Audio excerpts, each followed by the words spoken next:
Saludos, en esta ocasión les quiero compartir un caso clínico que nos va a servir para reflexionar sobre la importancia de una correcta historia clínica y una correcta evaluación de los laboratorios que me sugieren una patología maligna hematológica como mieloma múltiple.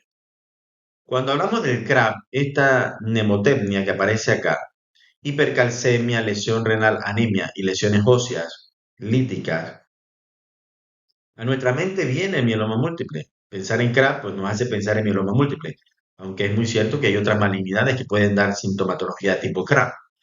Pero pensamos en mieloma múltiple. El detalle es que cuando nosotros tenemos un paciente con CRAB, es un paciente que ya tiene daños a órgano blanco y en ocasiones estos daños a órgano blanco pueden ser muy significativos, que tengan repercusión en la calidad de vida del paciente y que confieran mayor mortalidad. Por ejemplo, diagnosticar mieloma múltiple en un paciente que tiene daño renal, que requiera diálisis y que con el tratamiento no se pueda recuperar el riñón y que el paciente requiera diálisis el resto de su vida, aumenta mortalidad y afecta la calidad de vida del paciente. Que yo diagnostico mieloma múltiple de un paciente que tiene una fractura en cuerpo vertebral, que hace una compresión medular y quede parapléjico, afecta la calidad de vida y aumenta la mortalidad del paciente. Por eso que es muy importante que nosotros consideremos la historia clínica y la evaluación de la analítica, incluso desde el primer instante cuando tengo sintomatología que no puede ser explicada. Por ejemplo, este paciente masculino de 74 años de edad, que tiene historias previas, de años previos de cirugía de columna por hernia discal, y que además es hipertenso y diabético bien controlado, explicar por qué en los últimos meses tiene nuevamente historia de dolor óseo lumbar y que ahora se le suma lesión renal y síndrome confusional y pérdida de peso, pues va más allá que una hernia discal operada hace años. ¿Y por qué le digo esto? Porque este paciente que se estaba preparando para hacer una nueva cirugía por la parte quirúrgica, pues aparte de la historia de dolor óseo, para la cual incluso estaba siendo evaluado por alergología, hay algunas cosas que se están sumando que no tienen una explicación clara. Veamos. He referido al nefrólogo porque tiene elevación de la creatinina. Le omiten la metformina porque tiene elevación de la creatinina. Es un diabético hipertenso bien controlado. ¿Por qué tiene lesión renal? Un ultrasonido nos habla que tiene riñones de tamaño normal. No tiene cambios de cronicidad a nivel del ultrasonido renal. Tiene pérdida de peso significativa en los últimos meses. Tiene síndrome anémico. Y en las últimas 3 semanas se le suma síndrome confusional. Veamos ahora. Esto me hace recordar del famoso CRAP. Tiene elevación de la creatinina, tiene un síndrome confusional que requiere explicación. Requerimos electrolito. A mí me interesa saber cómo está el calcio de este paciente.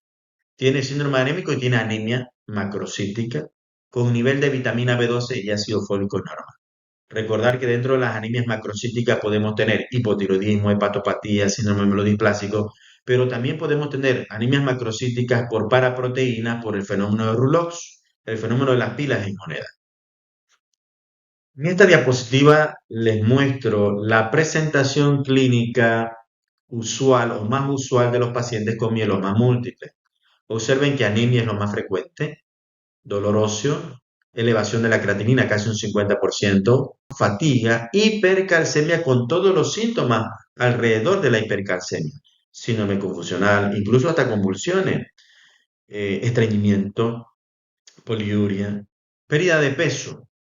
Entonces, ¿nuestro paciente qué tiene? Nuestro paciente tiene pérdida de peso, tiene el síndrome confusional, que al final es explicado por hipercalcemia, tiene elevación de la creatinina, tiene historia de dolor óseo y tiene además anemia. Este es el resultado del químico con el cual fue referido a hematología, tiene creatinina en 3,87.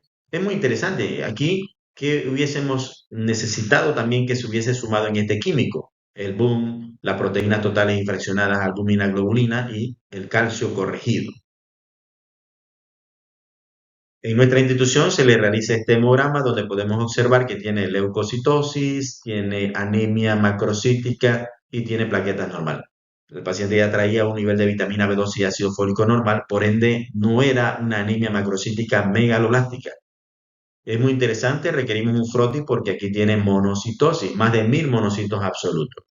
Este es el frotis que se realiza en el laboratorio. Me parece curioso que reporten blasto, 5%. Cuando yo evalúo al frotis no se observa blasto realmente, pero no hay tal monocitosis reportada por el equipo. ¿Ok? Un dato muy importante que reportó el laboratorio fue el de linfocitos atípicos y algunos de aspectos plasmocitoides. Esto es un dato muy importante porque si yo estoy pensando en mieloma múltiple y en el frotis me reportan que hay plasmocitos, pues esto refuerza más mi sospecha diagnóstica. Yo le tomé foto de estas imágenes del frotis que evalué, observamos estas células de aspecto plasmocitoide y además se puede observar el fenómeno de Rouleaux, el fenómeno de las pilas en moneda. Y esto me hace sugerir en una paraproteína. El químico que se toma en nuestra institución, lesión renal, hay aumento en la creatinina, tiene la hipercalcemia y las proteínas totales y fraccionadas están normal. Es muy cierto que en mieloma múltiple se suele observar la inversión de la relación albúmina-globulina, es decir, aumenta más la globulina, pero también existen los mielomas de cadenas ligeras libres, donde el paciente puede tener las globulinas normales, incluso puede tener una electroforesis de proteínas sin pico monoclonal. Entonces este paciente tiene datos que hacían sospechar en mieloma múltiple, la historia de pérdida de peso, el daño renal, la elevación de la creatinina, el síndrome confusional por la hipercalcemia, tiene la anemia macrocítica que bien puede ser explicado por el fenómeno de Rouleaux, porque tiene nivel de vitamina B12 y ácido fólico normal. Así que bueno, se requiere electroforesis de proteína, inmunofijación, proteína de Benjon en orina, cadena ligera libre en suero, pero como el dato era muy subjetivo, pues se realiza el aspirado y biopsia de médula ósea. Este es el aspirado de médula ósea donde podemos observar el infiltrado por células plasmáticas. Tengo diferentes campos donde se puede observar lo mismo, infiltración por células plasmáticas. Otros campos, infiltración por células plasmáticas, incluso binucleadas acá. Entonces, el paciente tiene datos de CRAB, tiene la infiltración por célula plasmática y falta básicamente la electroforesis de proteína, la inmunofijación, la cadena ligera libre en suero y la proteína de Benjon en orina de 24 horas.